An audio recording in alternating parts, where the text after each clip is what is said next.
Video start करने से पहले सबसे पहले मैं तुम सभी को थैंक यू करना चाहूँगा जो भी प्रीवियस वीडियोस में तुमने इतना ज़्यादा प्यार दिखाया है, इतने ज़्यादा अच्छे अच्छे कमेंट्स किए हैं और इसी तरह से सपोर्ट करते रहो। और अगर हो सके तो वीडियो को शेयर करो ताकि और भी लोगों तक मेरे वीडियोस पहुंच पाएँ और वो भी लोग सोच पाएँ कुछ। और हो सके तो अगर तुम चैनल को सब्सक्राइब करके नहीं रखे हो अभी तक तो सब्सक्राइब कर लो और इस वीडियो को लाइक कर लेना। एम करते हैं इस वीडियो का ऑलमोस्ट 100 लाइक्स का। तो चलो आज का वीडियो स्टार्ट करते हैं। चलो आज की वीडियो के स्टार्ट करते हैं एक सोच के साथ। अब देखो मेरे हाथ में ये एक बॉटल है।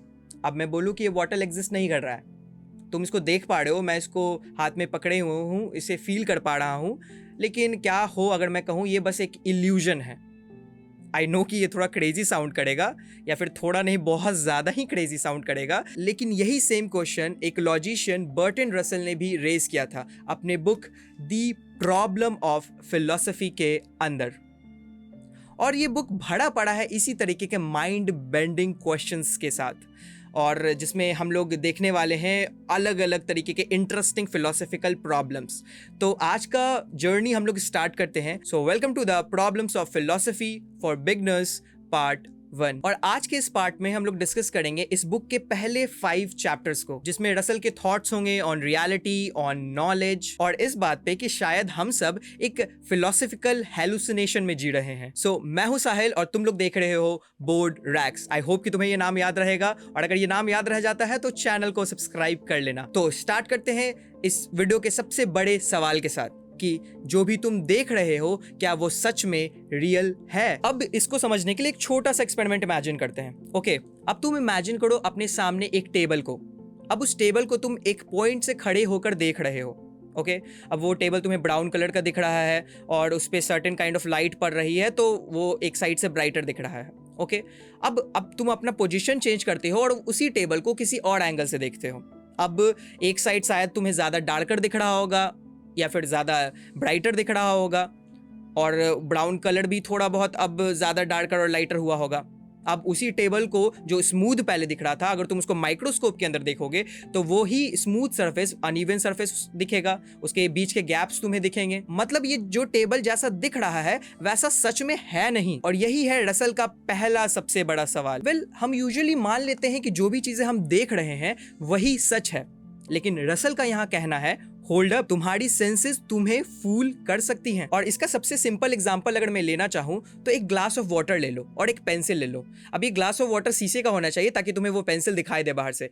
अब जैसे ही उस पेंसिल को तुम पानी के अंदर डालोगे तो तुम देखोगे वो पेंसिल बेंड हो गया है, और वापस निकालोगे तो पेंसिल वापस से सीधा हो जाता है। तो इसका मतलब क्या है कि वो पेंसिल पानी के अंदर जाते ही सच में बेंड हो जा रहा है?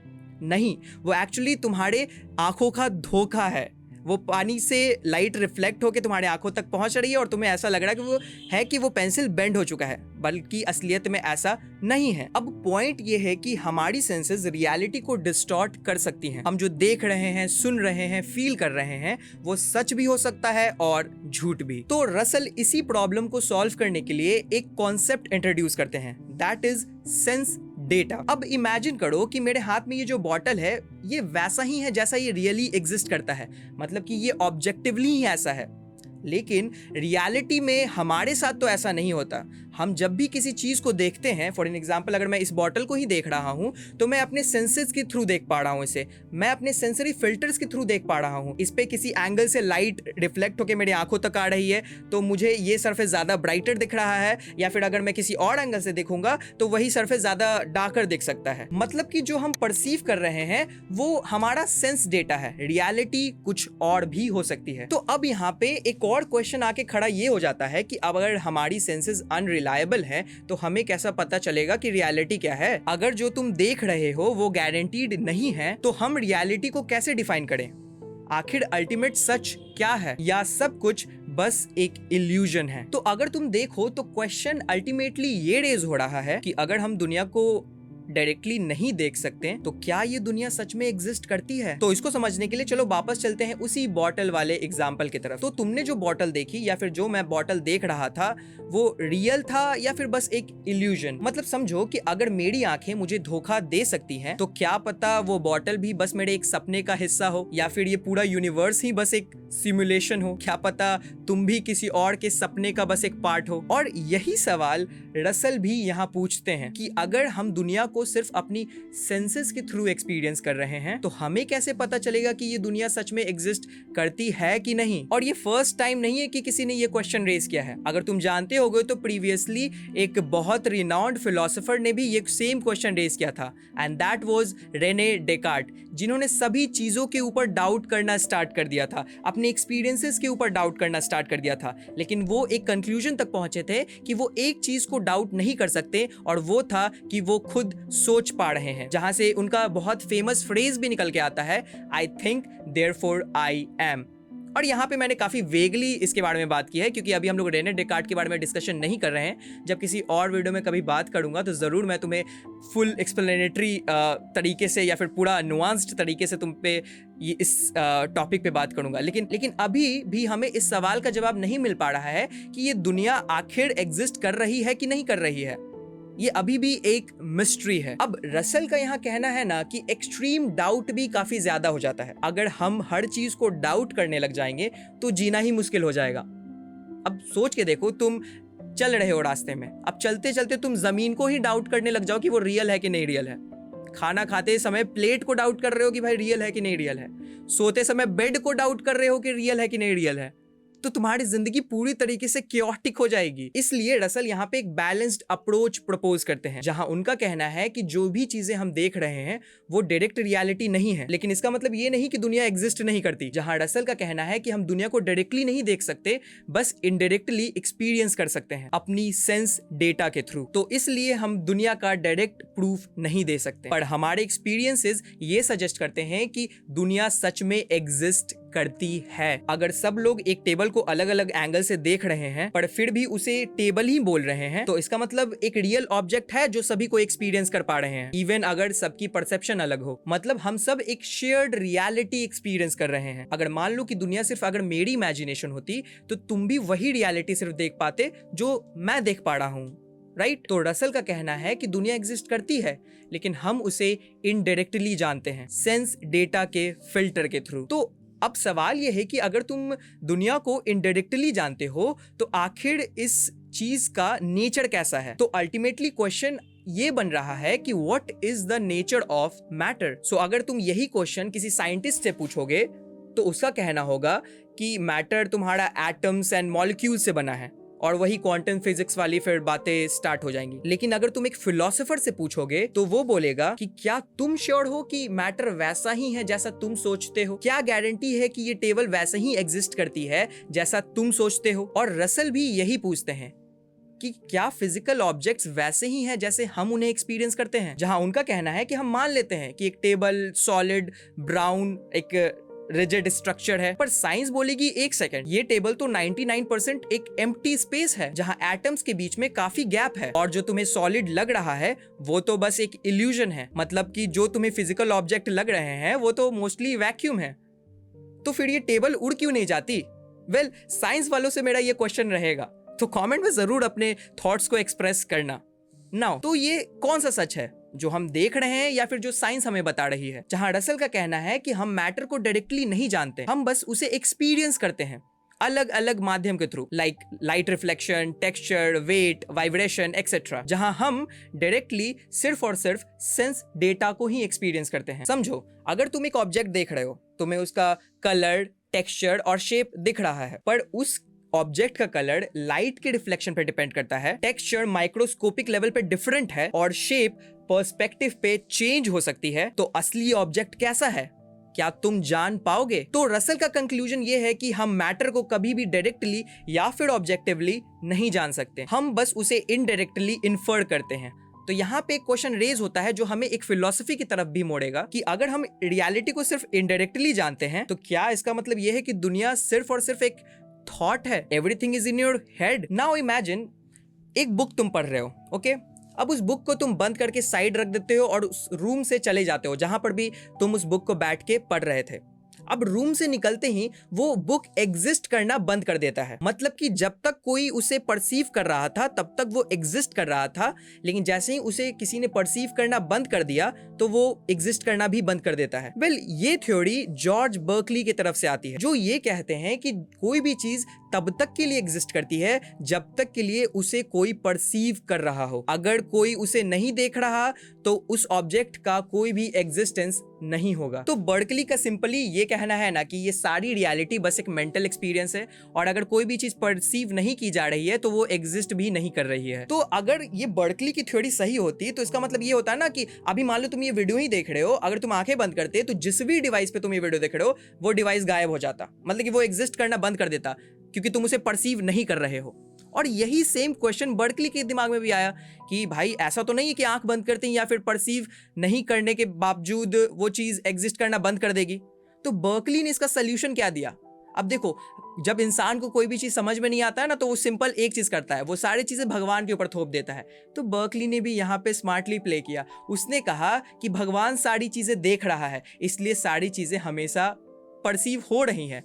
तो इसलिए अगर एक कमरे में अगर तुम एक पेन रख के जाते हो तो वो फिर भी एग्जिस्ट करेगा अगर कोई उसे परसीव नहीं कर रहा है, क्योंकि उसे भगवान परसीव कर रहे हैं ऑल द टाइम। अब देखो, इस जो पूरे आर्गुमेंट में ना है बहुत सारे प्रॉब्लम्स थे जो कि बर्टन रसल यहाँ पे अभी इसे तुम्हें हाईलाइट करने वाले हैं और तुम्हें बताने वाले हैं। जिसमें से रसल का सबसे पहला आर्गुमेंट ये है कि बर्कली एक बेसिक लॉजिकल एरर कर रहे हैं। उन्होंने कंफ्यूज कर दिया है परसेप्शन और ऑब्जेक्ट को। जहां रसल का कहना था perception is not equal to the thing being perceived. तो अगर तुम एक एप्पल देख रहे हो तो ये दो अलग चीजें हैं, एक है तुम्हारी परसेप्शन और दूसरा है वो एप्पल जिसे तुम देख रहे हो। तो जहां बर्कली बोलते हैं कि क्योंकि सिर्फ हम परसेप्शन एक्सपीरियंस करते हैं तो ये पूरी रियलिटी भी परसेप्शन ही है, पर रसल का कहना है ये तो बस एक सर्कुलर आर्गुमेंट है। बस क्योंकि अगर तुम एक्सपीरियंस को जानते हो तो इसका मतलब ये नहीं कि ये पूरी रियलिटी भी बस एक एक्सपीरियंस है। फॉर एन एग्जाम्पल, अगर तुम एक पेड़ को देख रहे हो तो इसका मतलब ये नहीं कि वो पेड़ तुम्हारे परसेप्शन का पार्ट है, बल्कि ये तो बस ये प्रूव करता है कि तुम किसी ऑब्जेक्ट को देख रहे हो जो तुम्हारी सेंसेस डिटेक्ट कर रही हैं। जहां ऑब्जेक्ट के एग्जिस्टेंस का सवाल अलग है, जहां एक साइड है I am seeing the tree और दूसरी साइड है the tree is being perceived. और इसी दूसरे पॉइंट को बर्कली ने क्रॉस आउट कर दिया, जिसके कारण उसने परसेप्शन और रियलिटी का मिक्सचर बना दिया, और इसी कंफ्यूजन को रसल पॉइंट आउट करते हैं। अब रसल का दूसरा आर्गुमेंट काफी सिंपल है। रसल का सिंपली ये कहना है कि ये जो बर्कली के कॉन्सेप्ट के में एक जो परसीवर है द गॉड, अगर उसको पिक्चर से निकाल दिया जाए तो ये पूरा बर्कली का कॉन्सेप्ट ही धड़ाशाही हो जाएगा, पूरा का पूरा कोलैप्स कर जाएगा। क्योंकि बर्कली के कॉन्सेप्ट में एक परसीवर है जो हर चीज को हर समय देख रहा है। अगर गॉड को उस पिक्चर से निकाल दो, इमेजिन कर सकते हो फिर तुम दुनिया को ये जो एग्जिस्ट कर रही है? नहीं कर सकते। तो बर्कली का कॉन्सेप्ट यहां पर भी फ्लॉड है। और तीसरा पॉइंट था उनका कॉमन सेंस और साइंस को लेके। अब हमारी कॉमन सेंस का कहना यह है ना कि चीजें इंडिपेंडेंटली एग्जिस्ट कर रही हैं, ऑब्जेक्टिवली एग्जिस्ट कर रही हैं, और कहीं ना कहीं ये हमारे जिंदगी को भी काफी आसान बनाता है। और अगर इमेजिन करो कि चीजें इंडिपेंडेंटली एग्जिस्ट नहीं कर रही होती तो साइंस ने जितनी भी डिस्कवरीज की हैं वो होती ही नहीं। ग्रेविटी, क्वांटम मैकेनिक्स में जो भी कुछ चीजें हो रहा है, या फिर और भी कुछ ले लो, वो नहीं हो पाता ना, क्योंकि चीजें तो इंडिपेंडेंटली एग्जिस्ट नहीं कर रही हैं। तो फिर उसको तुम ढूंढ कैसे पा रहे हो? नहीं ढूंढ पाते। सारा फिजिक्स कोलैप्स कर जाता, पूरी साइंस का ये जो सिस्टम है ये पूरा कोलैप्स कर जाता। तो यहाँ पे ये सारी चीजें थी जिसको बर्टन रसल ने यहाँ पे हाईलाइट किया। ये प्रॉब्लम जो आइडियलिज्म में देखी गई, ये पूरे कॉन्सेप्ट को बाय द वे आइडियलिज्म कहते हैं। आई डोंट नो कि मैंने पहले बताया कि नहीं बताया, बट इस कॉन्सेप्ट को आइडियलिज्म कहा जाता है। इस जॉर्ज बर्कली ने जो ये इस तरीके की थ्योरी दी, इसे आइडियलिज्म कहा जाता है। इस आइडियलिज्म को फिर बर्टन रसल ने रिजेक्ट किया। अब आइडियलिज्म को रिजेक्ट करने के बाद रसल एक और बड़ा क्वेश्चन रेज करते हैं। अगर रियलिटी हमारे परसेप्शन से इंडिपेंडेंट है तो हम उसके बारे में जान कैसे पा रहे हैं? और रसल फिर इसी को एक्सप्लेन करते हैं कि हम नॉलेज आखिर कैसे अक्वायर करते हैं, जिसके दो कॉन्सेप्ट फिर आगे बर्टन रसल इंट्रोड्यूस करते हैं। पहला है नॉलेज बाय अक्वाइंटेंस एंड दूसरा है नॉलेज बाय डिस्क्रिप्शन। अब यहाँ पे बर्टन रसल सिंपली इसको डिफाइन नहीं करने वाले, बल्कि वो यहाँ पे एक फंडामेंटल प्रिंसिपल प्रपोज करते हैं कि हर प्रोपोजिशन जो हम समझते हैं वो सिर्फ उन्हीं चीजों से बना हो सकता है जिनको हम जानते हैं। अब ये स्टेटमेंट बहुत ज्यादा इंपॉर्टेंट है, क्योंकि ये नॉलेज बाय डिस्क्रिप्शन को अक्वाइंटेंस पे रिड्यूस करने की कोशिश करता है। पर क्या ये क्लेम बिना ऑब्जेक्शन के एक्सेप्ट हो सकता है? Let's see. सो सबसे पहला फर्क समझते हैं knowledge by एक्वाइंटेंस and knowledge by description के बीच का। तो स्टार्ट करते हैं एक एग्जांपल के साथ। इमेजिन करो कि तुम एक एप्पल देख रहे हो। अगर तुम उस एप्पल को देख रहे हो तो तुम्हें उसके बारे में डायरेक्ट नॉलेज है। तुम उसके कलर को देख पा रहे हो, तुम उसके साइज को देख पा रहे हो, तुम उसे टेस्ट कर सकते हो। जहां पे रसल का कहना है ये तुम्हारा नॉलेज बाई अक्वेंटेंस है, तुम डायरेक्टली उससे अक्वेंटेड हो। पर मान लो अगर तुम एक इंसान के बारे में बात कर रहे हो जिसको तुमने कभी देखा ही नहीं, जिससे कभी मिला ही नहीं, या शायद वो अभी एग्जिस्ट भी नहीं कर रहा हो। For example Ashoka the great को ले लो, जहां तुम उसके एग्जिस्टेंस के बारे में सिर्फ और सिर्फ हिस्ट्री बुक से जानते हो। और रसल का कहना यहाँ पे ये है कि जब भी हम किसी ऐसे ऑब्जेक्ट या इंसान के बारे में बात करते हैं जिसे हमने डायरेक्ट एक्सपीरियंस नहीं किया, तो हम उसके बारे में किसी डिस्क्रिप्शन के बेसिस पे नॉलेज ले रहे होते हैं, and that is knowledge by description. पर रसल यहाँ पे एक और बड़ा क्लेम करते हैं, जो भी हम डिस्क्रिप्शन के थ्रू जानते हैं वो अल्टीमेटली किसी ना किसी अक्वेंटेंस पे ही बेस्ड होता है। आई रिपीट, जो भी हम डिस्क्रिप्शन के थ्रू जानते हैं वो अल्टीमेटली किसी ना किसी अक्वेंटेंस से ही जुड़ा होता है। ध्यान से सुनना इसको। इसका मतलब ये है कि अगर तुम किसी चीज से बिल्कुल भी अक्वेंटेड नहीं हो तो तुम उसके बारे में कि कोई भी मीनिंगफुल स्टेटमेंट नहीं बना सकते। फॉर एग्जांपल, तुम एक इंसान को समझा रहे हो इस स्पेस और रियलिटी के बारे में, लेकिन वो इस कॉन्सेप्ट को जानता ही नहीं है, तो वो कभी इस चीज को समझ ही नहीं पाएगा क्योंकि वो उससे अक्वेंटेड है ही नहीं। जहां अशोका वाला एग्जांपल फिर से लेते हैं, रसल का कहना है कि जब तुम अशोका नाम लेते हो तो तुम एक्चुअली कोई डायरेक्ट अक्वेंटेंस का रेफरेंस नहीं दे रहे होते हो। हम उसके बारे में या तो किसी हिस्टोरिकल फैक्ट से रिलेट कर रहे होते हैं, like the Mauryan emperor who embraced Buddhism, या फिर उसे बस एक नाम के रूप में यूज कर रहे होते हैं। जहां रसल का कहना है कि अगर तुम सिर्फ अशोका नाम सुन रहे हो, ASHOKA, तो तुम सिर्फ एक साउंड या शेप से अक्वेंटेड हो, उस इंसान से नहीं। तो इसका मतलब यह है कि अशोका का नाम एक डिस्क्रिप्शन का शॉर्ट हैंड है जिसमें हम उन्हीं चीजों को इंक्लूड कर रहे हैं जिससे हम अक्वेंटेड हैं। मतलब नॉलेज बाय अक्वेंटेंस हमेशा नॉलेज बाय डिस्क्रिप्शन पे ही बेस्ड होती है। लेकिन इसका मतलब ये नहीं कि नॉलेज बाय डिस्क्रिप्शन अपने आप में अहमियत नहीं रखती, बल्कि अगर हम लोग सिर्फ अक्वेंटेंस वाली नॉलेज पे डिपेंड करते हैं तो आज हम लोग बहुत सारी चीजें नहीं जान पाते, बल्कि हम सिर्फ वही जानते हैं जो हमने सिर्फ पर्सनली एक्सपीरियंस किया है। इमेजिन अगर ये कॉन्सेप्ट एग्जिस्ट नहीं करता तो हम साइंटिफिक डिस्कवरीज, हिस्टोरिकल नॉलेज और इवन सोशल अंडरस्टैंडिंग तक नहीं रख सकते, क्योंकि हम ब्लैक होल्स के बारे में तो भी सिर्फ डिस्क्रिप्शन के थ्रू जानते हैं। कौन उसको पर्सनली एक्सपीरियंस करके आ रहा है? पर हमारी नॉलेज फिर भी वहां पे लॉजिकल है क्योंकि ये उन फैक्ट्स पे बेस्ड है जिनसे हम अक्वेंटेड हैं। तो रसल का कहना है कि ये प्रिंसिपल सॉलिड है, पर इसका मतलब ये नहीं कि इस पे ऑब्जेक्शंस नहीं हो सकते। ऑब्जेक्शंस हो सकते हैं, लेकिन फिर भी ये एक सॉलिड एग्जाम्पल है जहां पे बोल सकते हो कि ये 100% वाली चीज नहीं है, लेकिन 99% वाली चीज है। जहां अगर किसी के दिमाग में ये भी क्वेश्चन आ सकता है कि अब ये जो ड्रैगन्स होते हैं उससे तो हम अक्वेंटेड नहीं है, वो तो मैंने सोचा है। तो रसल का इस पे जवाब होगा ना कि देखो, वो जो ड्रैगन का कॉन्सेप्ट है वो कहां से आया? Reptile plus wings plus fire. तो ये जो बेसिक कॉन्सेप्ट है उससे तो तुम अक्वेंटेड थे, तभी तुमने उस ड्रैगन को इमेजिन किया। तो कहीं ना कहीं वो बेसिक अक्वेंटेंस होता है चीजों से तुम्हारा, जिसके बेसिस पे फिर तुम डिस्क्रिप्शंस निकालते हो। तो यहां तक हमने बहुत सारी चीजें डिस्कस कर ली हैं। हमने रियलिटी के बारे में देखा, हम लोग नेचर ऑफ मैटर के बारे में देखा, और अभी हमने जस्ट नॉलेज बाय एक्वेंटेंस और नॉलेज बाय डिस्क्रिप्शन के बारे में बात की। एंड आई होप कि तुम्हें ये सारी चीजें जानने में काफी ज्यादा इंटरेस्ट आया होगा। तुम्हारे दिमाग में और भी बहुत सारे क्वेश्चंस भी रेज हुए होंगे ड्यूरिंग द वीडियो, तो तुम उस क्वेश्चन को जरूर कॉमेंट सेक्शन में लिखना। वेल, अभी तक मैं 5 चैप्टर्स कवर कर लिया हूं। ओके, तो वीडियो को यहीं पे स्टॉप करते हैं, लेकिन अगले पार्ट में जो आने वाला है उसके बारे में थोड़ा सा तुम्हें बता देना चाहता हूं, क्योंकि अगले पार्ट में भी मैं नेक्स्ट 5 चैप्टर्स कवर करूंगा इस बुक के। तो उसमें हम लोग काफी इंटरेस्टिंग चीजें डिस्कस करने वाले हैं। फॉर एन एग्जाम्पल, हम लोग सबसे पहले डिस्कस करने वाले हैं इंडक्शन के बारे में। अब क्या होता है ना कि रोज सुबह तुम उठते हो, हम एग्जाम्पल से इसको समझाने की कोशिश करते हैं कि रोज सुबह तुम उठते हो, तुमको पक्का पुख्ता मालूम है कि भाई सूरज उगेगा ही उगेगा। तुम चाय बना रहे हो, गैस ऑन करते हो, तुमको पक्का मालूम है कि भाई गैस ऑन करते ही वो पानी मतलब कि उबलेगा, बॉइलिंग पॉइंट पे पहुंचेगा और फिर पानी गर्म होगा। लेकिन क्या हो कि अगर वो कल ऐसा हो ही ना, तो फिर क्या करोगे तुम? क्योंकि ये सारी प्रॉब्लम इंडक्शन की है। इंडक्शन के अंदर होता क्या है ना कि हम चीजों को सर्टेनिटी के लेवल तक ले जाते हैं, लेकिन वो चीजें सर्टेन नहीं होती हैं। हम लोग इंडक्शन में बहुत सारी चीजें ऐसे हैं जिसको हम लोग सर्टेन मान के बैठे हैं, लेकिन वो बस एक हाईएस्ट पॉसिबिलिटी है, वो सर्टेनिटी नहीं है। तो यहां पे क्वेश्चन ये रेज होने वाला है कि क्या हम लोग कभी भी किसी चीज के बारे में सर्टेन हो सकते हैं? जो भी चीजें हम लोग जान रहे हैं उसके बारे में सर्टेन हो सकते हैं? वेल, ये काफी इंटरेस्टिंग क्वेश्चन है, और इसका जवाब अगर तुम अभी देना चाहो इस वीडियो के अंदर तो जरूर दे सकते हो। Well, once again thank you जिन लोग ने भी सब्सक्राइब कर रखा है इस चैनल को। अगर नहीं कर रखा है तो किस चीज का वेट कर रहे हो? कर लो, सोचने की शक्ति प्राप्त मिलेगी तुम्हें यहाँ इस वीडियो से।